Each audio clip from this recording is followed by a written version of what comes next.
All right, everybody, we're going to get started here.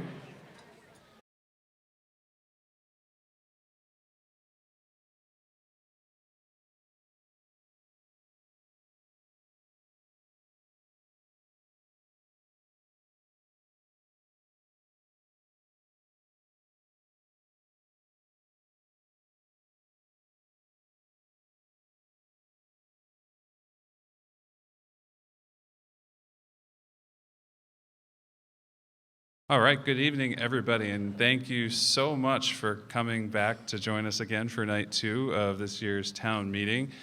I myself rushed here from work directly, and I can firsthand say how challenging that is, so I appreciate all of you guys doing the same. It's definitely a hardship, but we appreciate your dedication. With that said, in case you weren't here night 1, my name is Sean Clancy, the town moderator. It's my pleasure to welcome you once again. Just a reminder that all registered voters who are residents of the town of Carver are asked to sit in the front boxes down here. If you are not a resident of Carver, not a registered voter, we ask that you sit in the back, my left box here, or your right, so back there in that back section. So if you are not a registered voter and you are not sitting back there, please make your way up there now. If you are a registered voter and you're sitting up there, we ask that you please come down to these lower sections, or you could probably sit back there in that corner as well. Again, tonight's proceedings are being recorded and broadcasted by the fabulous folks at Area 58 Cable Television, and they're taking place in the Carver Middle High School auditorium at 60 South Meadow Road in Carver, Massachusetts. And thanks again to all those folks at Area 58 and also Mike Shaw for taking care of our audiovisual needs here tonight. We used the new voting system last year, using it again this year. We will go ahead and do a trial run on it again tonight just to make sure if there's any new folks here tonight that haven't used it before, they get an opportunity to try it out before we use it. And with that said, out of respect and courtesy to our proceedings, please silence your cell phones or set them to vibrate so that there's no interruptions this evening. With that said,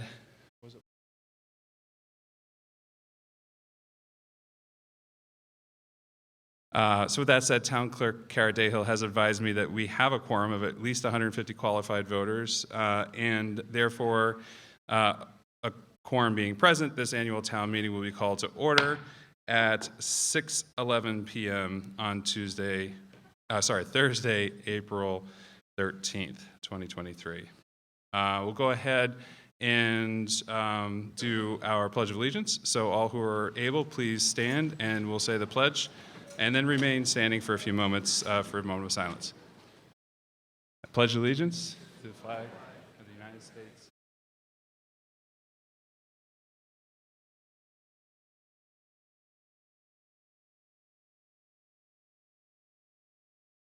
And just remain standing for a few moments.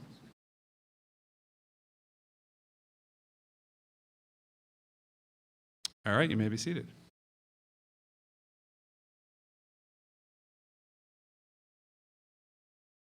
So as is the custom typically on night 2, we'll dispense with a lot of the initial introductions and so on and so forth. So we had an opportunity to introduce everybody before you last time. So we will not do that tonight. We will also dispense with a lot of the discussion of the rules. A couple things that I did want to address from Tuesday evening was just to clarify exactly what a point of order is. We have a lot of folks using a point of order for a variety of different reasons. A lot of times it's because we don't like what the person who's standing up is saying, or we think that what they're saying might be inaccurate, right? That is not a point of order. So a point of order is procedural in nature. It's if you think that I have made a procedural error, you can raise a point of order to call that to my attention. Once hearing what you have to say, I can either agree with you or I can politely disagree with you and rule accordingly. If you think that the person who's speaking is saying something that's inaccurate or that you don't agree with, your opportunity to correct that, and it's not so much an opportunity to correct it, but your opportunity to be heard is when you get an opportunity to stand and talk at the microphone and debate, okay? So please hold your commentary and respectfully wait until the person has finished speaking, and then you can approach the mic. And of course, you can say that you believe that that person might have been mistaken, and this is what you would like to clarify, but we are in no way anywhere capable of proving that someone's a liar or not. This is not a court of law. Also, there's been some conversation and discussion around our use of town meeting time, and I know a gentleman on Tuesday night tried to help sort of explain that, right? So town meeting time is a text that comments or discusses Robert's Rules of Order as it's applied to the New England town meeting, and also discusses a lot of particular relevant cases to compare to, right? So a lot of moderators use that text as a guidebook to help apply Robert's Rules of Order to town meeting. There's a lot of other texts that a moderator might use. There's a lot of other resources that a moderator might use. There's an organization called the Mass Moderators Association, which actually endorses town meeting time and also provides copies of town meeting time. So that is why we use it, because it would be foolish to say that a moderator cannot read other books or talk to other people or gain learnings from other places. So I just want to make sure that we address that. With that said, also, we want to try to keep or actually not try, but we want to eliminate any outbursts, name calling, anything like that, okay? If you are inclined to do so, we will ask you to stop. And you will get a few warnings, but that's as far as that will go. Okay, so please do your best to respect everyone in this room. Everyone's here for the same reason. We want to make this a great town to live in. It already is a great town to live in. We want to make it better, right? Okay, so that's all I have to say about the rules. Last time we got together, we mentioned that we do have an allowance for out-of-town presenters. So during the course of the proceedings, we may have a few individuals who are not Carver voters who are required by their official duties to speak on an article. We saw some examples of that already last time, but we just want to make sure that folks are clear on that. Unless we have any objections, we'll continue to allow those folks to speak. There may be some other people in the room who are not voters, who are not required as part of their official duties to speak. We will ask town meeting to vote to allow those people to speak. And last time we waived the reading of the warrant, so we will continue to do so there unless we see any objections. All right, we have some conversation going on, so please continue to keep it down. Thank you. We will now go ahead and test the voting system. So if everybody has their clickers handy, and before we start the test, I just want to remind everybody that if you are leaving the room, you do need to deposit your clicker in the basket at the doorway. So there's a gentleman over there who is happy to help you out with that and to give it back to you when you come back. So if you're going to the restroom, you have to go out to your car or something like that, you do need to deposit your clicker in the basket. Do not leave it at your seat. Make sure you bring it with you when you go to the door, because otherwise he will ask you to turn around and go back and get it. When you're leaving for the night, same thing, you must leave your clicker behind. I know they're really cool, and you probably want to bring it home, but it's useless. It won't do anything at home. It won't change your TV. It won't turn up your stereo. So leave it with us. We'll take good care of it till next year. Okay, so let's go ahead and get underway on a test here. So I think last time we said, are the Red Sox going to win it all? I wasn't really pleased with the results on that one, so we're going to try it again to see if you guys can do better this time. So are the Red Sox going to win it all? Yes or no? We'll go ahead and open the voting now and give you guys 20 seconds.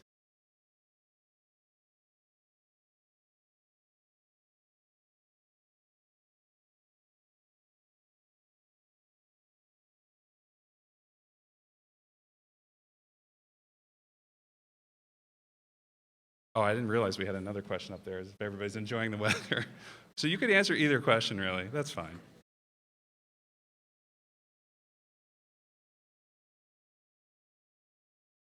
Yeah, exactly. Probably more people are happy about the weather than the Red Sox. All right, go ahead and close the vote.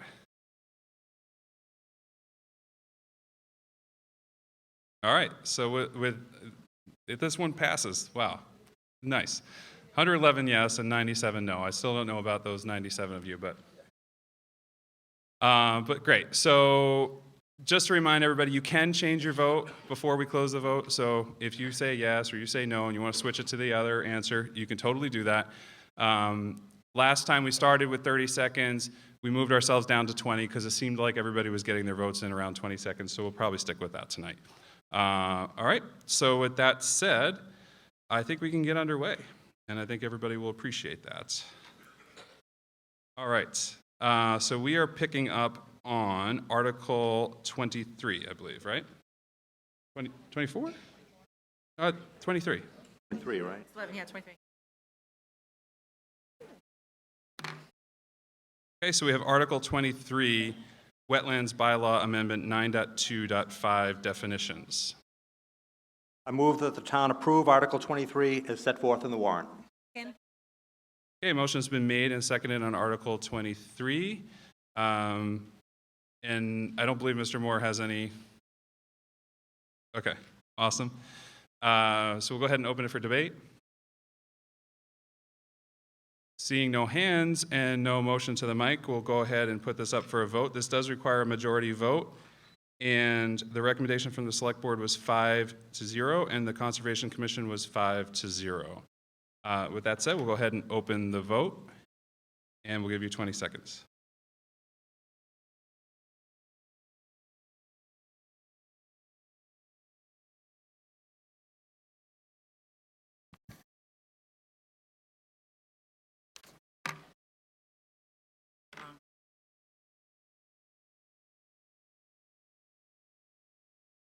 Okay, please close the vote. Thank you. And the motion passes with 184 yes and 31 no. Article 24, Capital Outlay Bylaw Amendment. I have a motion. Moderator, I move the town approve Article 24 set forth in the warrant. Second. Okay, motion's been made and seconded on Article 24. Do we have any information to present? I would like to, don't mind. Okay. Just make sure to speak into the microphone. We did get some feedback that some folks were having trouble hearing last time. So for everybody in the room, when you do get up to speak, just try to speak directly in the microphone or speak up a little bit so everybody can hear you. Yep. Hi, my name is Beth Salgard. I'm the chairman of the Capital Outlay Committee. What this article is doing is cleaning up the language of the bylaw for the capital outlay. So what we had decided as a committee when we were reading it was it didn't actually describe what the asset was. So that's what we've done in this new bylaw. We've put in examples of assets and exactly what they were so that we didn't have items being put to capital that were non-capital items. The other thing we've done with this new bylaw is we've increased the threshold of a capital item. So before now, capital items for Carver were for $10,000. $10,000 is not a high threshold for how expensive things are today. So we've moved the threshold up to $20,000. Same items can still be purchased that were purchased before, but they would go in the operating budget as opposed to the capital outlay budget. So that's all we're trying to do is just clean up the wording, make it so you can read this bylaw easier, and increase the threshold from $10,000 to $20,000. Thank you. We'll go ahead and open it for debate. Okay, seeing no hands raised and no motion to the mic, we'll go ahead and put it to a vote. It does require a majority vote. Recommendation from the Select Board was 5-0. Capital Outlay Committee was, do we have a vote on that? We voted 4-0. 4-0, excellent. All right, so we'll go ahead and open the vote and give you 20 seconds.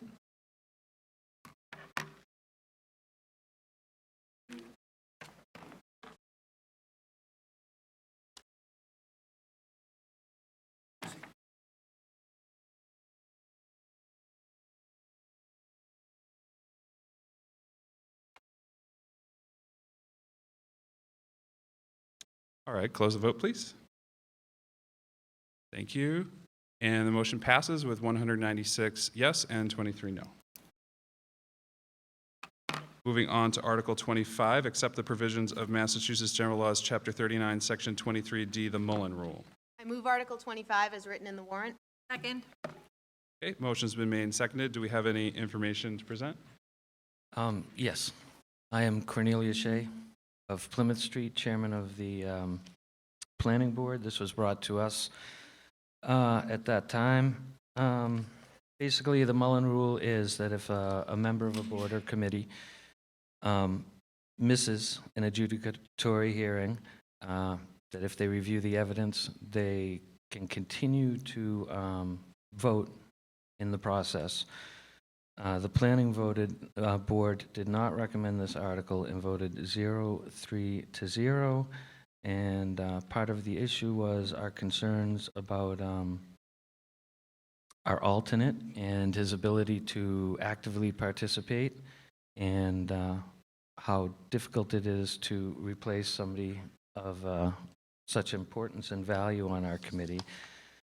Also, we felt it was very important for the members to directly interact with the citizenry and the evidence that's being put forward to us in regards to the various projects.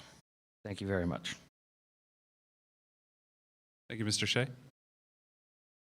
Mr. Moore? Hi, Savory Moore, 12 South Main Street. I'm chairman of the Conservation Commission.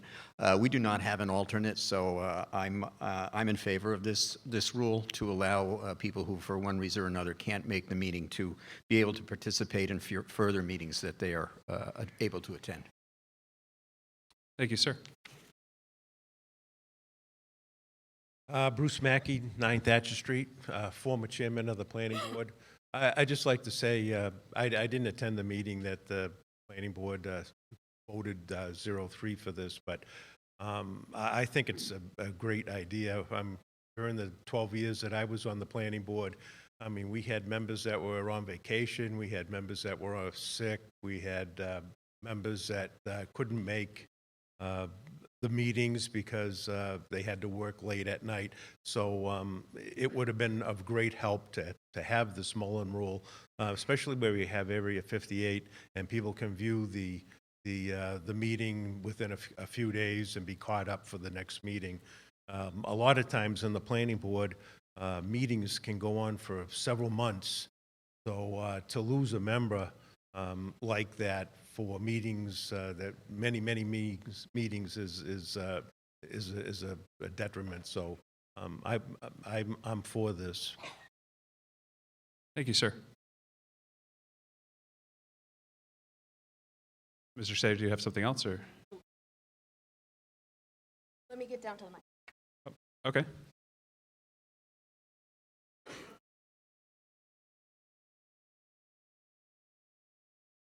Jen Bogart, 116 Cranberry Road, former member of the planning board. And I would have to agree with Mr. Shea that every meeting of a public hearing is so important. And I know that when I was on the board, if I were to miss a meeting, I know that I would miss out on stuff because the minutes that are taken aren't verbatim. They're not a word-by-word text. They're a general idea of what's done. And if the meeting isn't recorded, then I would just have to rely on minutes or conversations with my fellow members or the chair. And not to say that's bad. Some projects in public hearings are more simple, where you think, okay, I didn't actually miss that much. But there are some that are so complicated. There's so much information. Different things are discussed at every one. And I know that I would be uncomfortable voting on something if I missed one of those, or uncomfortable if one of my fellow board members voted on it too. So I would agree with Mr. Shea and not approve this. And maybe not every board has the same experience, but that was my experience on the planning board. So I don't think this is a good idea. Thank you. Okay. Seeing no hands and no further motion to the mics, we'll go ahead and put this to a vote. Recommendation by the planning board was 0-3. This does require a majority vote. And we'll go ahead and open the vote now and give you 20 seconds.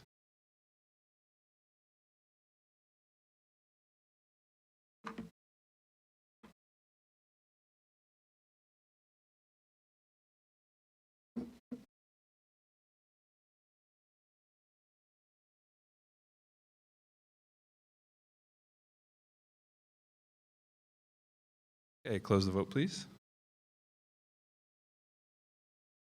And the motion fails with 107 yes and 116 no.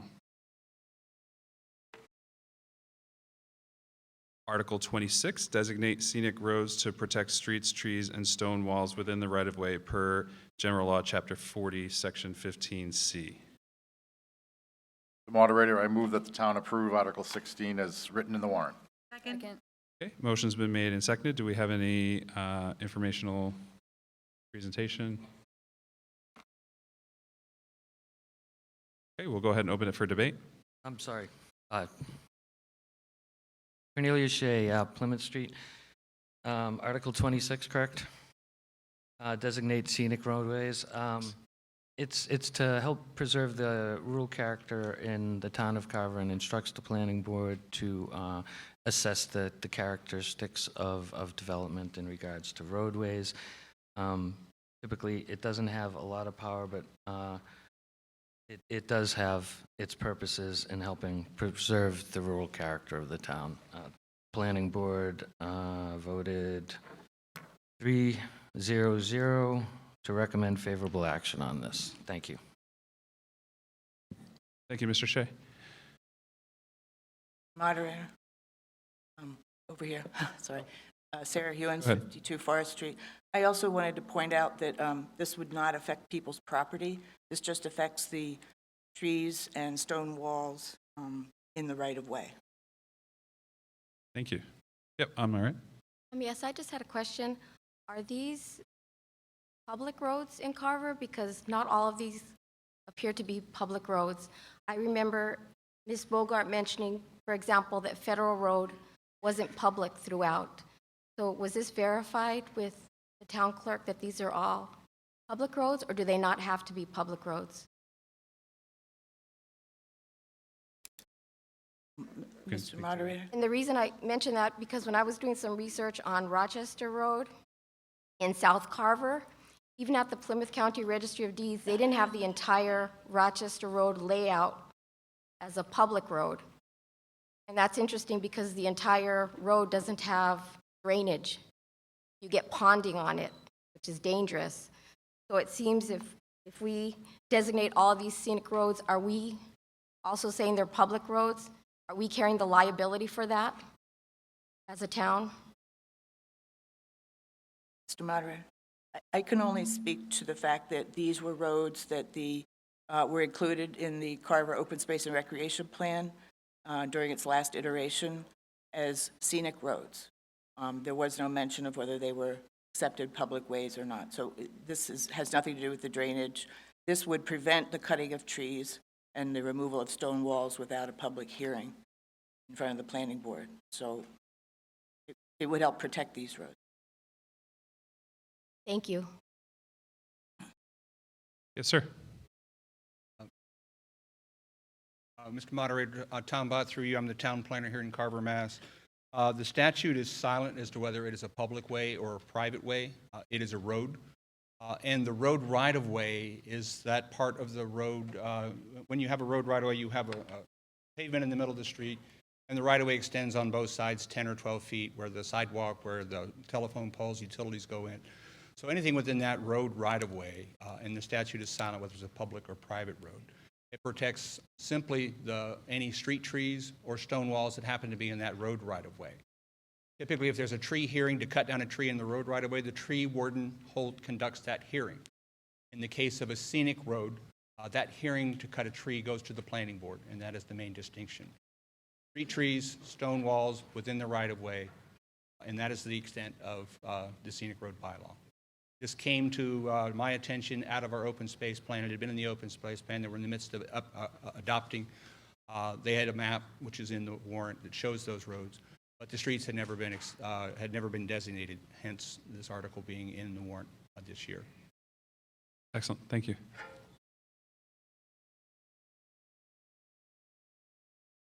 Okay, seeing no hands and no further motion of the mic, we'll go ahead and put this to a vote. Planning board voted 3-0. A majority vote is required. And we'll go ahead and open the vote now and give you 20 seconds.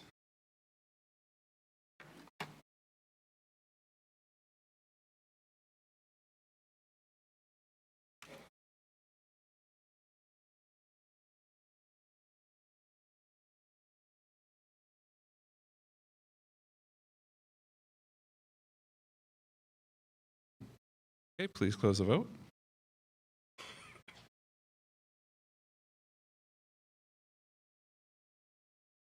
Okay, and the motion passes with 162 yes and 70 no.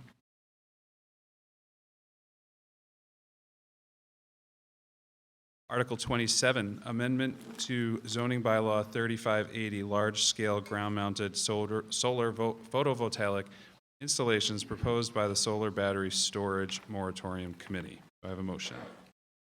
Through you, Mr. Moderator, I move that the town approve Article 27 as set forth in the warrant.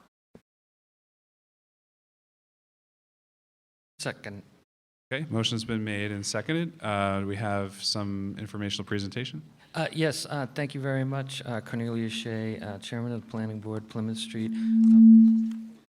Mr. Bruce Mackey was Chairman of the Solar Bylaw Study Moratorium Committee, which included our battery storage bylaws, which are being presented, has graciously Can't hear you. You just all right, move closer to the mic. has graciously come forward to give us a synopsis on what was done and how it was done. Thank you, Mr. Mackey. Okay, Mr. Mackey. Thank you, Mr. Moderator. Bruce Mackey, 9 Thatcher Street, and currently the chair of the Solar Battery Storage Moratorium Committee. Let me just turn this around here to see everyone. Just to give you a little history of the next 3 articles that you have before you. We had 9 members of this commission, and we had 2 select board people, 2 planning board people, a person from the ZBA, 1 from RDA and conservation. We had 2 cranberry growers, and we had 1 from the zoning bylaw review committee. And just want to tell you about the meetings we had. The first meeting we had with Mr. Corbeau of KP Law, and he kind of laid out what we could and couldn't do with these bylaws. And he informed us that the Attorney General won't allow bylaws for solar or energy storage to be restrictive so as not to allow development of these projects. So we had to kind of work in a narrow avenue. So we had meetings with Cape Cod Cranberry Grower Association, had 2 members, and they explained to us how some of the cranberry growers have used solar to work with their farms. We spoke to representatives and engineers from Eversource Electric because there were concerns, especially when I was on the planning board, there was a lot of concerns about the hookups from the solar projects to the street and the possible telephone poles and equipment that had to be put near the street. So we asked questions on how all that was developed. We worked, we also had a meeting with a current solar company that works in Carver, and we talked to them about how they came up with pieces of land that to place solar projects. And so we spoke to them, and we learned how they have to be within certain areas of town. We also had a meeting with concerned citizens of Carver, and they expressed their concerns about water and safety to the town, and we talked to them. We also had a meeting with the Board of Health agent and the Town of Carver Conservation Commissioner, and we spoke about ongoing projects in town and people's concern about these projects. So with that, we came up with the next three articles, one for the solar, one for battery energy storage, and then one was to correct a chart for the placement of the energy storage. And so when the committee came up with these, we passed this on to the planning board, and the planning board had public hearings on all of these so that the public could participate. And so then from there, it came here tonight. So I just thought I'd give you a little history on that. Thank you. Yeah, Mr. Mackey. Thank you, Mr. Mackey. The planning board on Article 27 recommended favorable action and voted 4-0 in favor of it, and the solar battery storage solar committee voted 8-1 to recommend this to town meeting. Thank you. Thank you, Mr. Shea. Yes, sir. It's Roger Shaw's Carver. Through you, Mr. Chairman, to Mr. Bott. I want to make sure, I was on the committee, and I want to make sure that when you have a solar array, that also includes the battery storage for that array. I'd like Mr. Bott to answer that question. Thank you. Thank you. Mr. Bott. Moderator Tom Bottom, the town planner here in Carver, through you. There are two different articles in the warrant. One is for solar and one is for battery storage. While typically a solar development, a solar array has a battery storage component to it, it is not battery storage. Solar has a battery component that is separate from the solar, from the battery storage, next article. So they are two separate uses, and the references to one do not infer any conditions or any requirements on the other. Solar, battery storage, two different articles. Excellent. Thank you.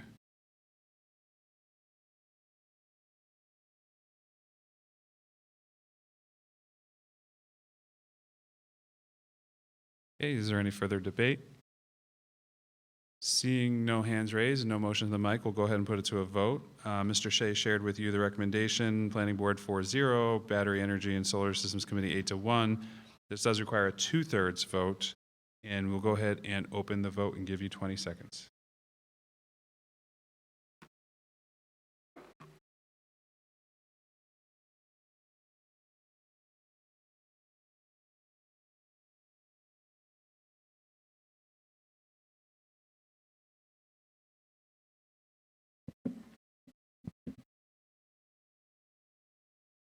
Okay, close the vote, please.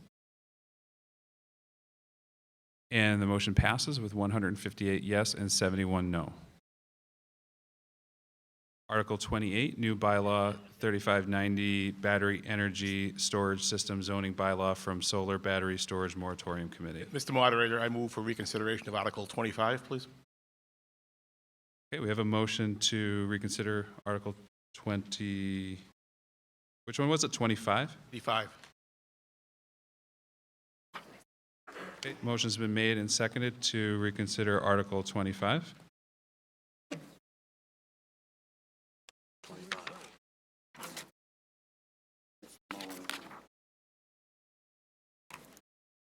And we will go ahead and open that up for debate. Point of order, I just want to, can you clarify what a yes or a no vote on a reconsideration is so everyone can be aware? Absolutely, yes.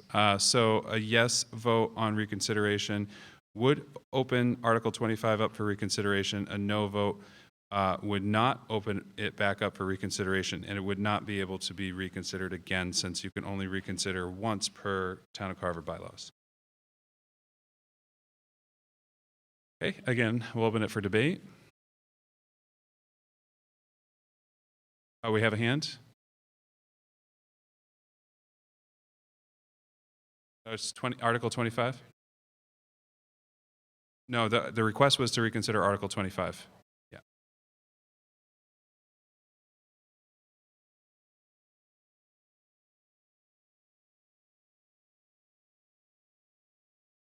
Okay, seeing no hands and no motion to the mic, we're all set? Yeah. It's a,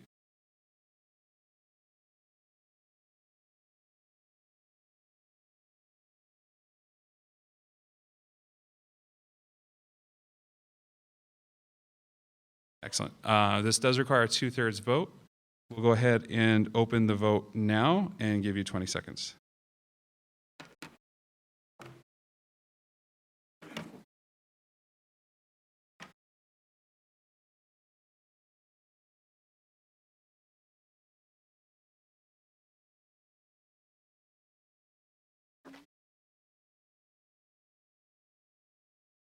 Okay, close the vote, please. Okay, and with that, the motion fails with 66 yes and 168 no.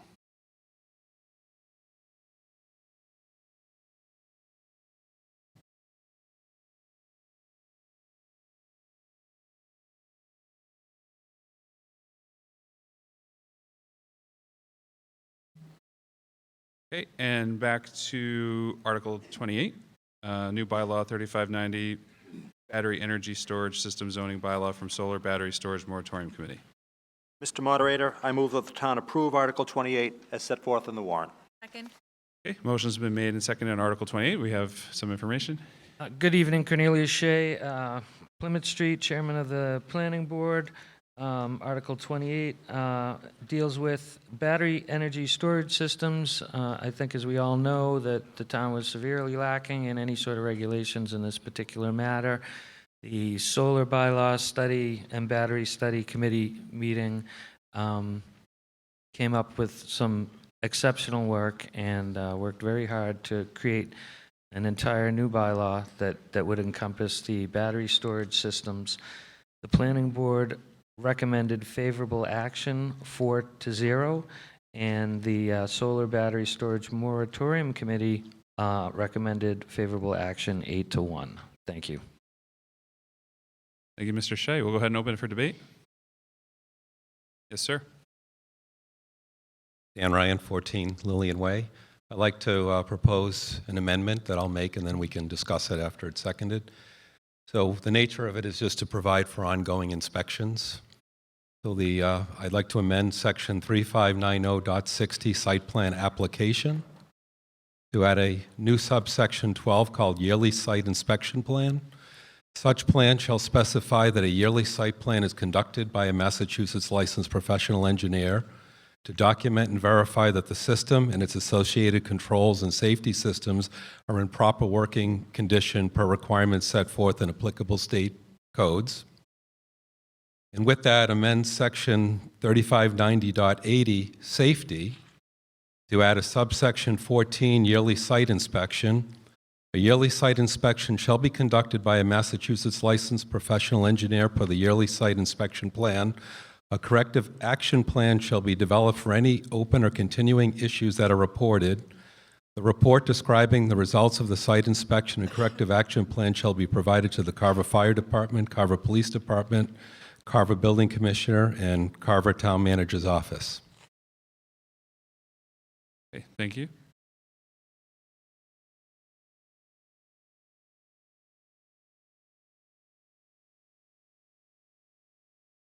Second.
Okay, motion's been made. I think someone seconded. Can we?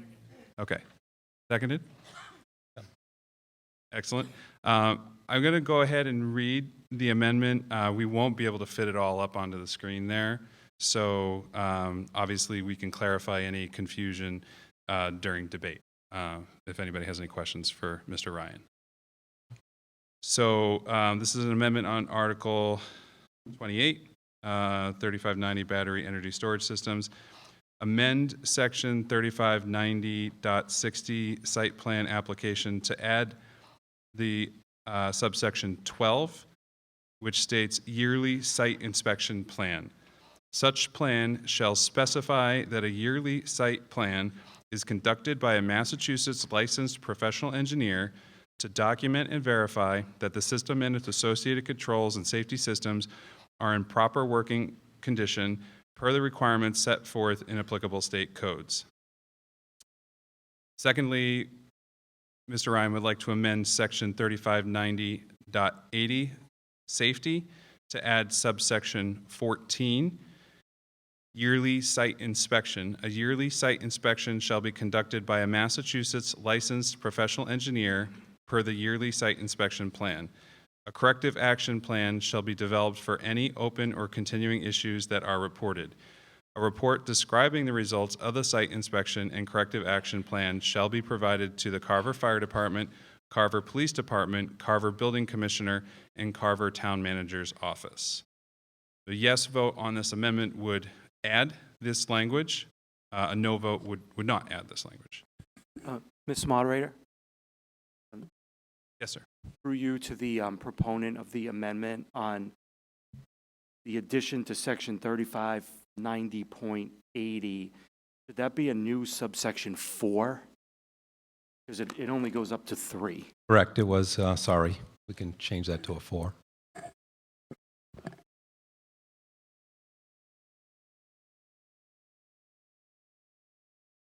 Excellent. Do you want to add any additional information or? Yes, sure. Okay. So yes, it was a great plan. It was pretty comprehensive and thorough, but I just noticed that in subsection 6 of 3590.60, it calls for an initial inspection to be done. And I lifted the language from that pretty much so that I kept with the spirit of the article in the bylaw. But as you know, as everybody knows, that over time there's maintenance issues that I was concerned about. So if 5 years goes by, things can deteriorate over 5 years, 6 years.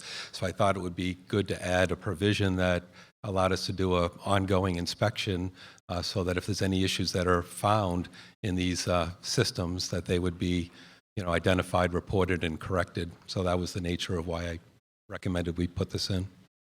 Excellent. Thank you, Mr. Ryan. Mr. Shea. Cornelia Shea, Plymouth Street, speaking as a resident.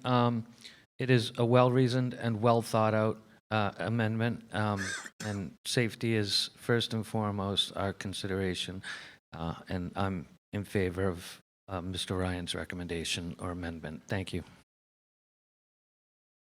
Thank you, Mr. Shea.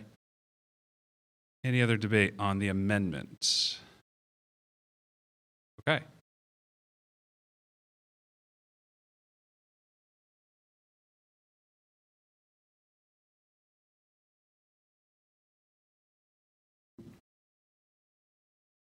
Okay, we will go ahead and put this to a vote now. It requires a majority vote, and we will give you 20 seconds starting now.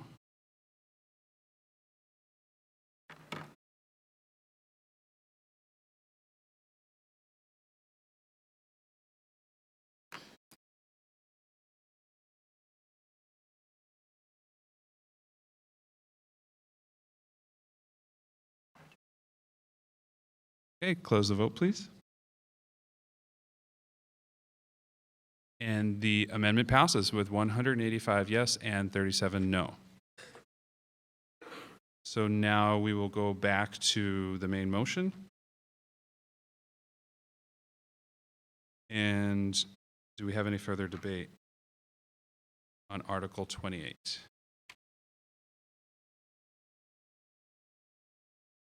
Okay, seeing no hands raised and no motion to the mics, we'll go ahead and put, oh, I'm sorry.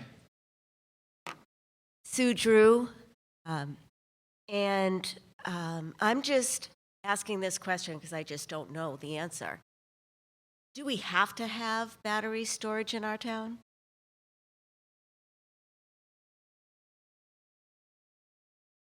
I can't answer that. I'm sure Mr. Corbeau might be able to answer that, but moreover, if there's no regulations in regards to it, then we're left with big problems and no way to regulate safety and health for the town. So the issue that was before was that the battery storage regulations were just in the chart as an allowed use, and there were no regulations surrounding it in regards to health and safety. And that's why the Battery Storage Committee took this on and worked very, very hard to create reasonable and, as far as we could get, safety as our most important And that's key, which is why I asked that question. Right. Now, another issue would be that although the state hasn't regulated this in the manner, this is my personal opinion, the state hasn't regulated this in the manner it has with solar, it doesn't mean that it's not going to. So it's better to have it on the books now before the state tells us what we have to do. That's my personal concern. Thank you, Mr. Shea. Yes, sir, on the left. Roger Shaw's Carver, through you, Mr. Moderator. The same issue that I'd like answered by Mr. Bott. Will this affect any and all solar arrays that are here now and are going to be here in the present? Mr. Bott? Sure, Mr. Bott. Tom Bott, Town Planner, through you, Mr. Moderator. It is my opinion that it does not. As I said before, battery storage is separate from solar. To the effect of, do we need solar? And I know this is not the question that was asked. Do we expect to see more of these at the site, at the scale that we see in Tier 3? Likely not, because these larger scale battery storage operations need to be co-located near an electrical substation. Carver is home to the second largest electrical substation in eastern Massachusetts, what I understand, behind Medway. We borrowed a lot of this information from Medway, who spent a lot of time and a lot of money investigating these. So the cost to connect a battery storage on a Tier 3, the size of the one that's already been permitted in Carver, is about $3 million a mile if you're not immediately adjacent to that substation. So the zoning permits that type of development in industrial districts in the town, but there's no power transmission lines near those particular zoning districts. So at the end of the day, absent somebody building the third largest solar or electrical substation in Carver, I don't know, and I'm not Nostradamus, I don't know that we'll see another. But for Tier 1s and Tier 2s, these sort of things are comparable to a business having a generator on their site. They can store electricity for a particular use. Tier 1 and Tier 2, those are smaller uses, and you see from the handout that we made some of those pictures. These things are an 8x8 cabinet in a parking lot of a property. So to Mr.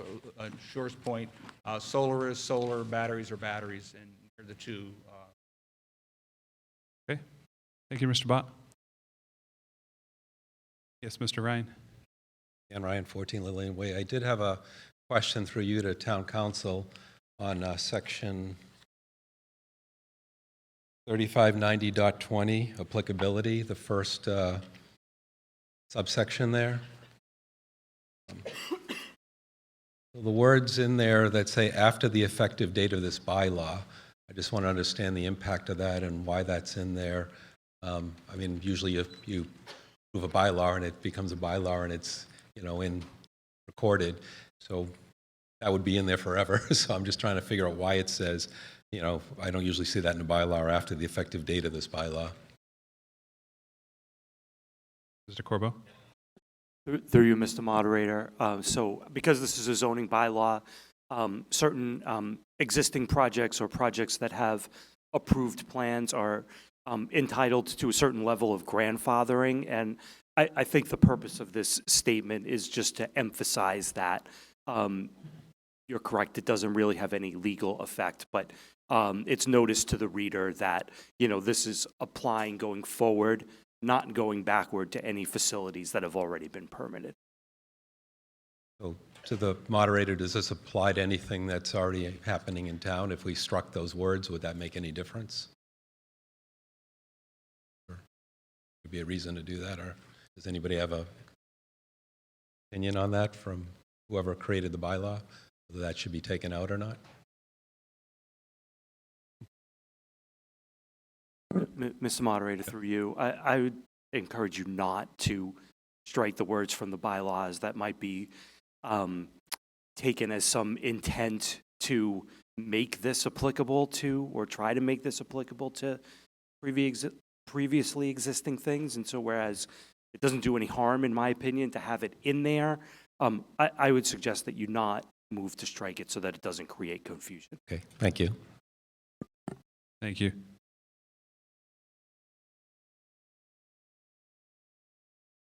Okay, seeing no hands raised and no motion to the mic, we will go ahead and put this to a vote. This requires a 2/3 vote. The planning board voted 4-0. We'll go ahead and open the vote now and give you 20 seconds.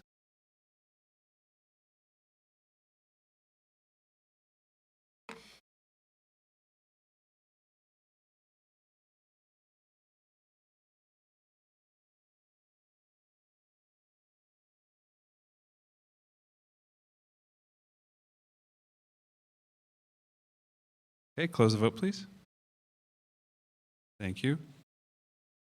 And the motion passes with 185 yes and 49 no. Article 29, amend use table for battery storage. Mr. Moderator, I move that the town approve Article 29 as set forth in the warrant. Second. Okay, motion's been made and seconded. Mr. Shea, did you have some information for us? Yes, Cornelia Shea, Plymouth Street Planning Board Chair. This is the amended table for battery storage, which outlines where and when it's allowed in town and the requirements, in essence, to get permits for it. The planning board voted 4-0 to recommend favorable action, and the Solar Battery Storage Committee voted 7-2 to recommend favorable action in regards to this. Thank you. Thank you, sir. We'll go ahead and open for debate. Okay, seeing no hands raised and no motion to the mic, we'll go ahead and put this to a vote. Requires a 2/3 vote. Planning board voted 4-0. The Solar Battery Energy and Solar Systems Committee voted 7-2. Sorry, and we'll go ahead and open the vote now and give you 20 seconds.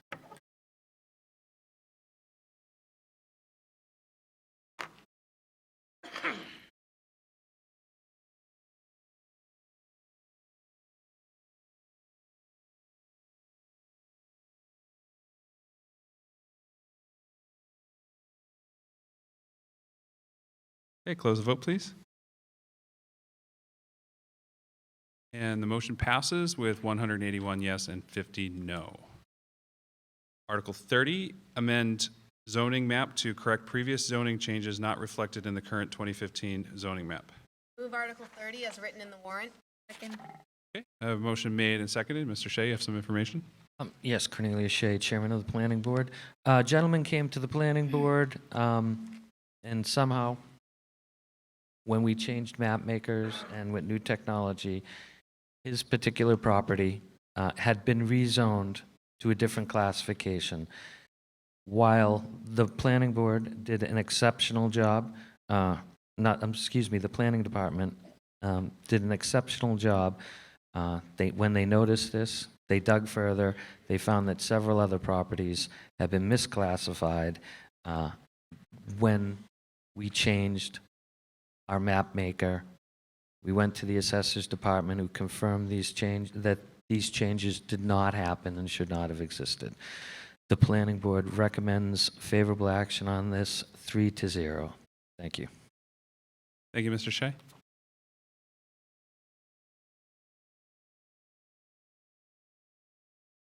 Yes, on the right. Kim Branch, 2 Cherry Hill Drive. I think it would be helpful. Mr. Shea said that these match the assessor's cards, but when I pull them up on the assessor's cards, which are updated as late as December 2022, they're not. And just to let people know, this is talking about 33 North Main Street, 0 Rear Plymouth Street, 99 North Main Street, 1 High Street,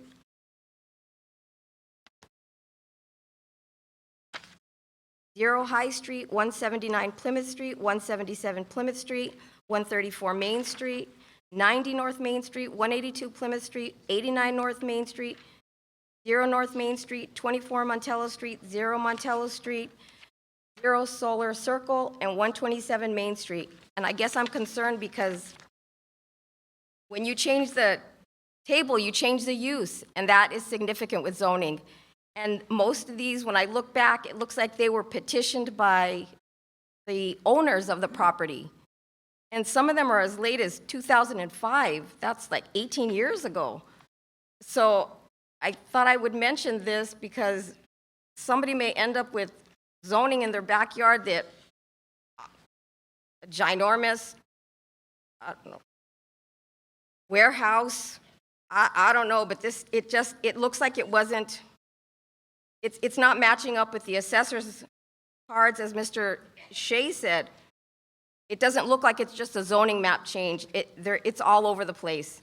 And I think the residents, it would have been more helpful for them to have the addresses so they don't end up with, I don't know, warehouses right adjacent to them, because a lot of these are also, they're single-family homes. And some of them are tiny lots without even frontage on them, but with recent or somewhat recent easements. And easements are legal agreements to use your frontage to access rear property lots.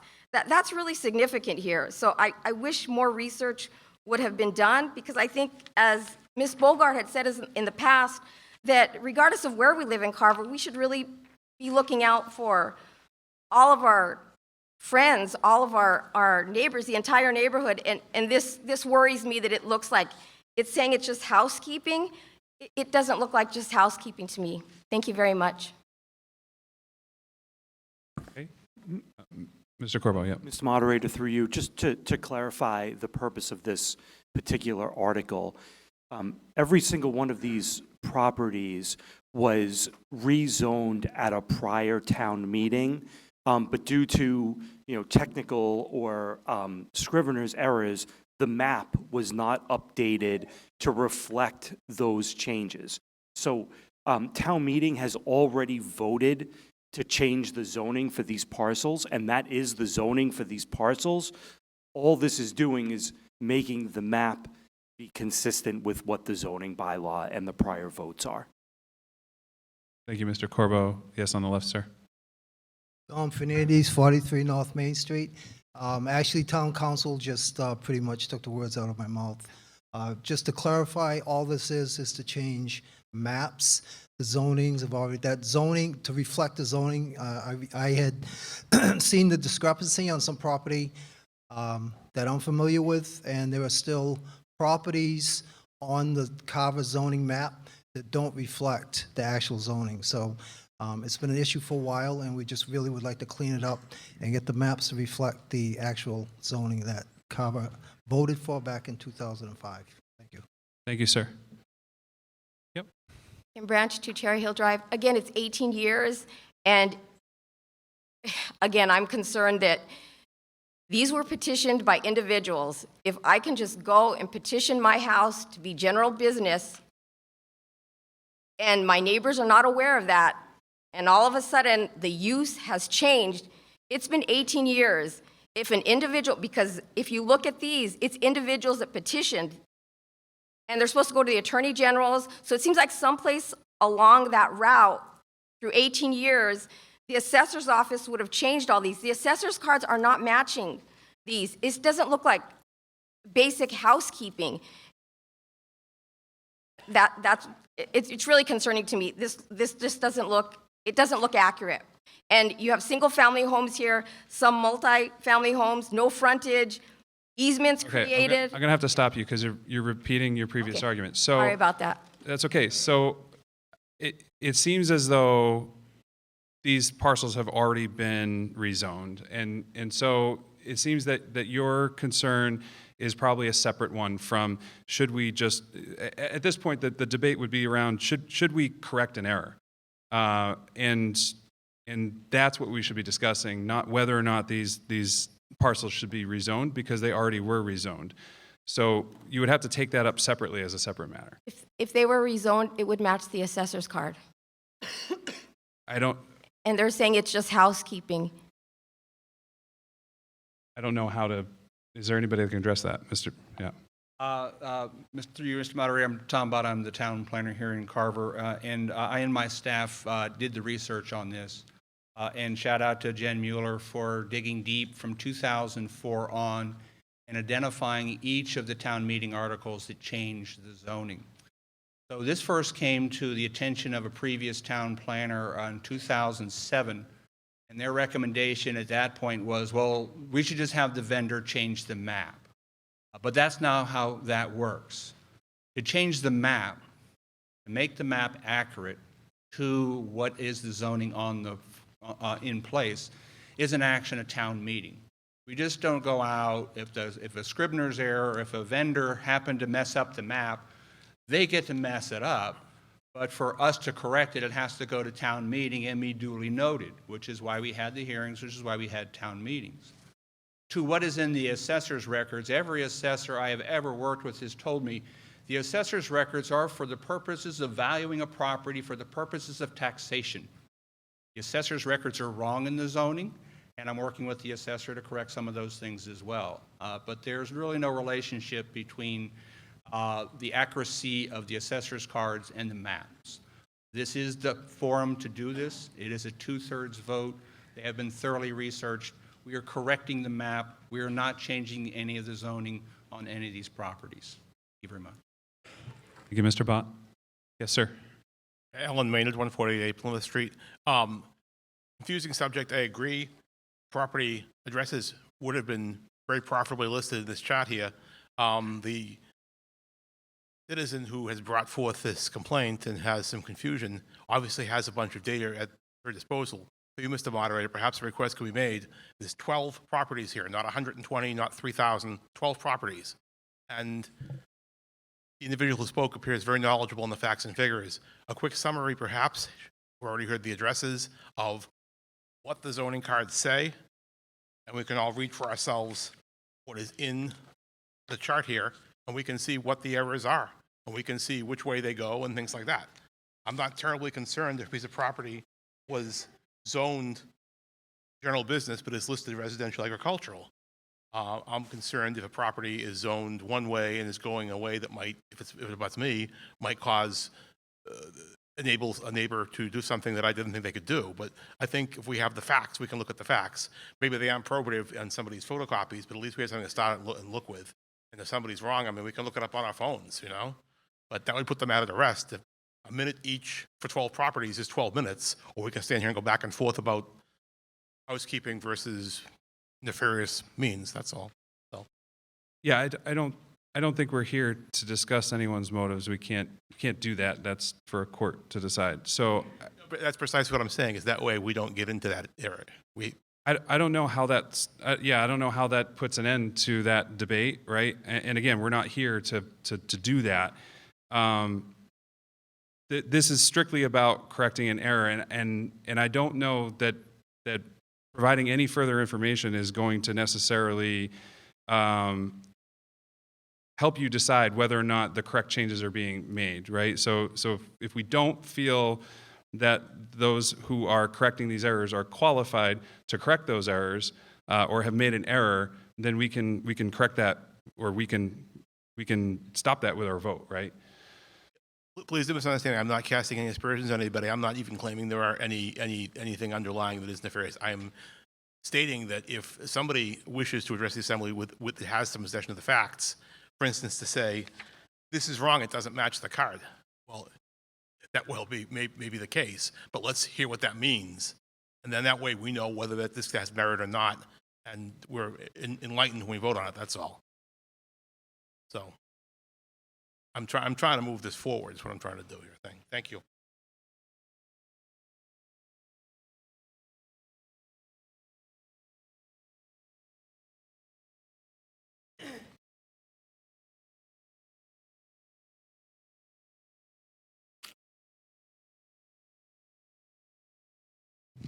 Hi, good evening. Joe Roach, Town Assessor. Oh, sorry.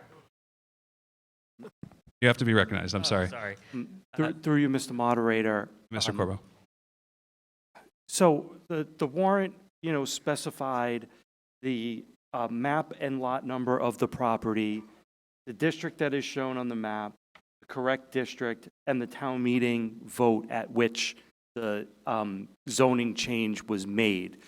In my opinion, this would have been sufficient information for anyone to go and confirm those facts. And in fact, on the town's website, there's a town meeting page. I just clicked on it. Article 43 at the 2005 ATM, reflects motion duly made and seconded. It was unanimously voted to rezone assessor's map block 21, lot 1 to highway commercial. So all of these facts were here. This warrant has been published for the requisite amount of time at this point. And, if anybody wanted to verify the facts in here, they would have had an opportunity to do so. But it's my opinion that the article gave the voters sufficient notice to take action on this if they choose to do so tonight. I just wanted to say it's actually 16 properties. For example, on F, it says map 18, lot 26.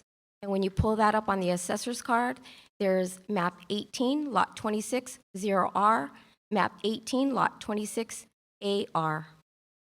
But it is, in total, I'm counting 16 properties. Thank you.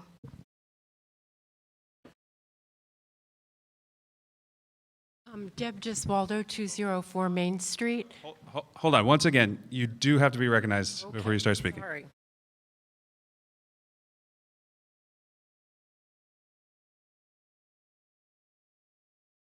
Okay, so to reiterate, these are the corrections that have been put forth. We are not going to use town meeting to fact check all of this stuff, right? So if you feel that errors have been made, you can use your vote to make that statement, right? So we won't entertain any more discussion about the errors or about zoning changes themselves, because this article is not about making zoning changes. It's about correcting errors to a table. Yep. Deb Giswaldo, 204 Main. And all I wanted to say was we have voted on these before, so I wanted to make sure that we do honor the vote. Sure. And when you see an error, you have a moral and ethical obligation to correct it. Thank you. Okay. Seeing no hands and no motion to the mic, we'll go ahead and put this to a vote. Article 30, amend the zoning map to correct previous zoning changes not reflected in the current 2015 zoning map. This requires a 2/3 vote, and the recommendation from the planning board was 3-0. We'll go ahead and open the vote now and give you 20 seconds.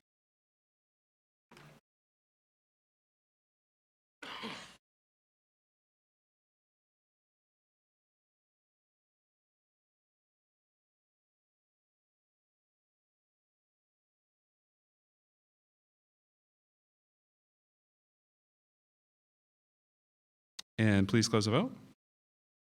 Okay, and with that, the motion passes 204 yes and 31 no.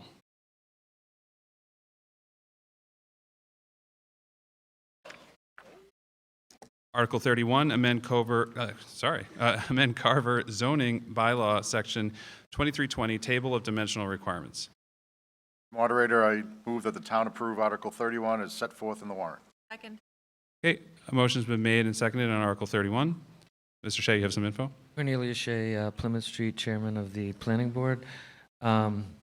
This was brought to the Planning Board, and it reverts the height in the Green Business Park from its current state of 65 feet back to its original state of 40 feet, which was voted on last year at town meeting.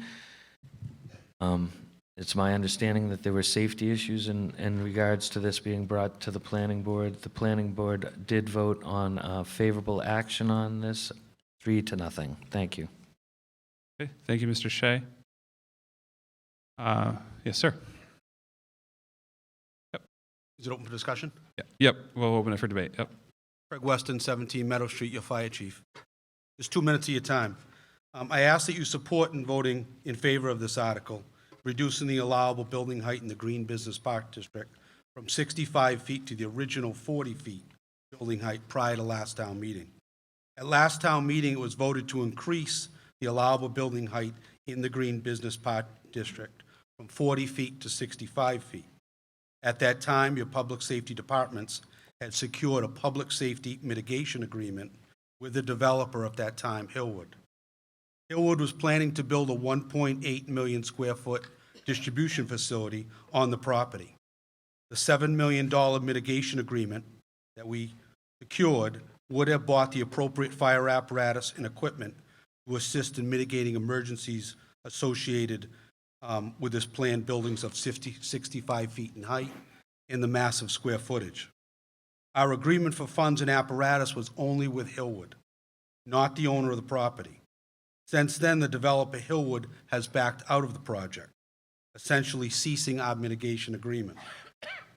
The concern is that without rescinding last town meeting's vote, increasing the allowable height to 65 feet, another developer could purchase and build on the property in the Green Business Park District up to that 65 feet and have no obligation to provide a public safety with needed equipment or apparatus. On behalf of the other fellow public safety chiefs, I ask you to support your public safety departments in voting in favor of this article. Thank you. Thank you, Mr. Weston. Mr. Moore. Hi, Savory Moore, 12 South Main Street. Through you, Mr. Moderator, I would like to ask the town planner if there are any circumstances under which the current zoning laws are locked in, and if so, are any of those circumstances in effect at this point, which would make this article relatively moot? Mr. Bott.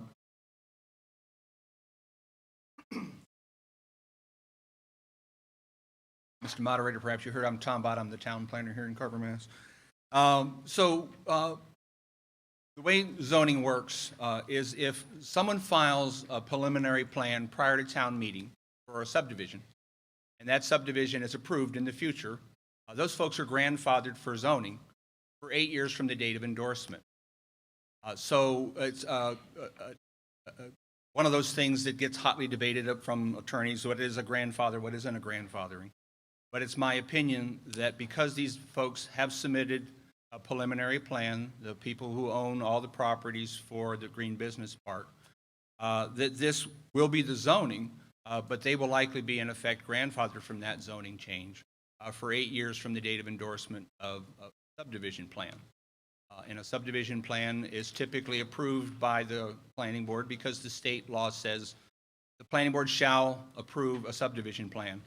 The board can put conditions on them. So to the effect that we are changing the zoning, we are changing the zoning. The effect that it will have the effect that it has, we will see. But it's my opinion if someone has filed a preliminary plan as they have, they're likely to be grandfathered from any zoning changes for 8 years from the date of endorsement in the future. Also can correct anything else. Thank you. Thank you, gentlemen. Mr. Weston. If I may, thank you, Mr. Bott, and I certainly never disagree with you and appreciate that. As your fire chief and public safety chief, it's my job to worry about beyond 8 years.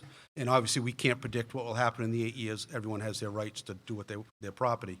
But again, voting in favor of this article, if by 8 years, then we still have the power to bring that down to the 40 feet. So again, I don't disagree, but I think still sends the right message. Thank you. Thank you, sir. Okay, seeing no hands raised and no motion to the mics, we'll go ahead and put this to a vote. Requires a 2/3 vote. Planning board voted 3-0 in favor of this article. We'll go ahead and open the vote now and give you 20 seconds.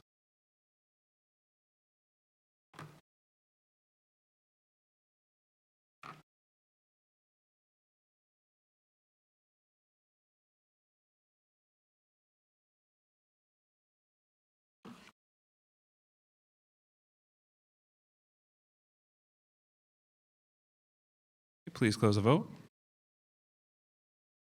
With that, the motion passes with 218 yes and 18 no.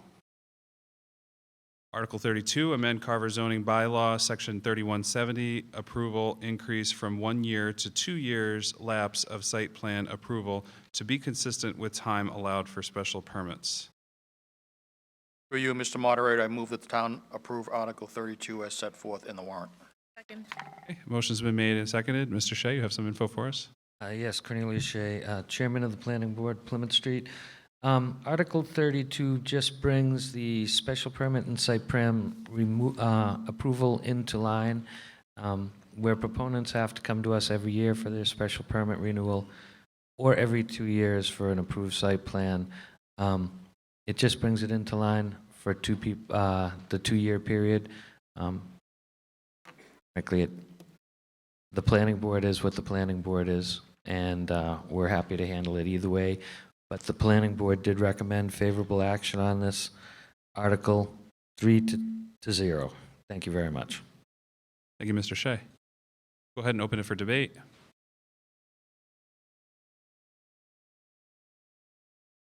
Okay, seeing no hands raised and no motion to the mic, we'll go ahead and put this to a vote. This does require a 2/3 vote, and again, the planning board recommended 3-0 in favor of this article. We will go ahead and open the vote now and give you 20 seconds.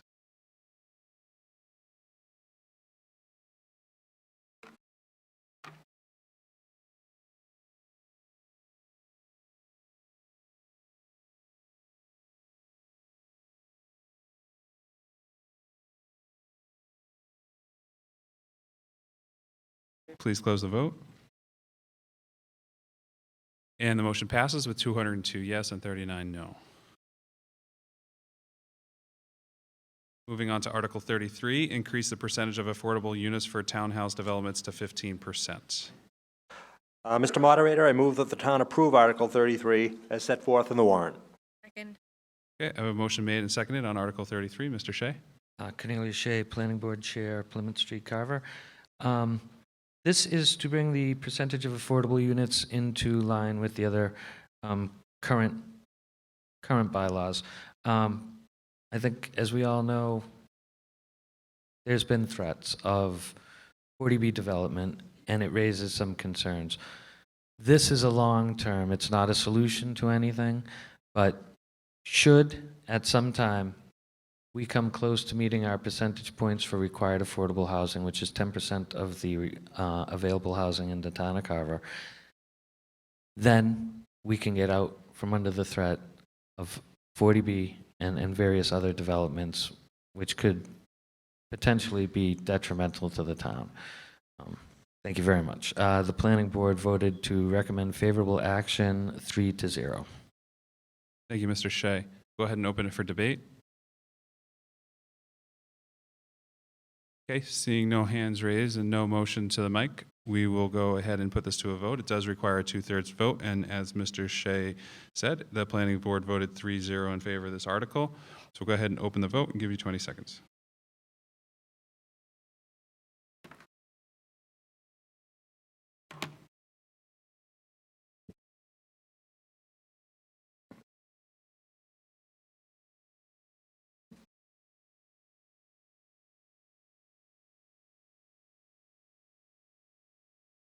Okay, please close the vote.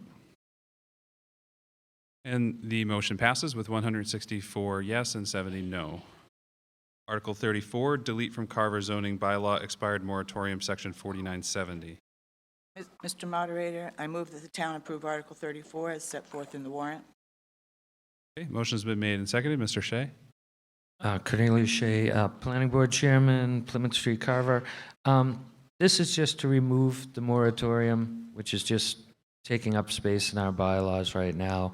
The moratorium has been expired, if anybody has noticed, Tremont Street and Carver, and is really, this is actually housekeeping to clean up some room, because hopefully we will be renumbering all our zoning bylaws so they're far more efficient and easier to understand at some point. Thank you very much. Thank you, Mr. Shea. We'll go ahead and open it for debate. Sorry, the planning board voted to recommend 3-0. Excellent, thank you. We'll now take any debate. All right, seeing no hands raised and no motion to the mic, we'll go ahead and put this to a vote. It requires a 2/3 vote, and again, Mr. Shea said it. Planning board voted 3-0 in favor of this article. We'll go ahead and open the vote now and give you 20 seconds.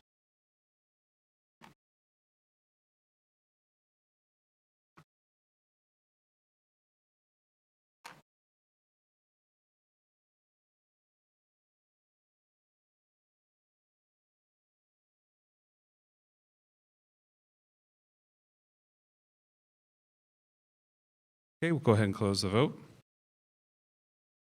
And the article passes with 218 yes and 10 no. All right.